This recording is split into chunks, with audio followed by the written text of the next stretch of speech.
মোমো তো অনেক ধরনের হয়, কিন্তু চকলেট মোমো খেতে বেশ মজাদার। আজকে এই চকলেট মোমো কিভাবে করতে হয় দেখব। প্রথমে আমি দুটো চকলেট নিয়েছিলাম, একটা মিল্কি বার আর একটা ডেয়ারি মিল্ক। ওইগুলোকে ভালো করে কুচি কুচি করে কেটে একটা আলাদা পাত্রে আমি রেখে দিয়েছি।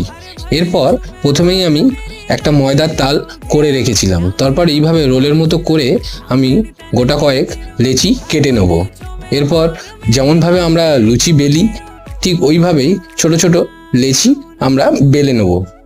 এরপর আমরা যে কুচে রাখা চকলেটগুলো ওর মধ্যে দিয়ে, ঠিক যেমন সিঙ্গারা আমরা তৈরি করার সময় আমরা একটা আলাদা ধরনের কুচি মতো দিই, ঠিক ওইভাবেই দিয়ে আমরা মোমোর আকারে শেপ দিয়ে দেবো। ঠিক এইরকমভাবে প্রত্যেকটা লেচি আমরা মোমোর আকারে সুন্দরভাবে সাজিয়ে নেব। এরপর আমরা গরম তেল মধ্যে প্রত্যেকটা মোমো ভেজে নেব। মোটামুটি রেডি আমাদের আজকের চকলেট মোমো।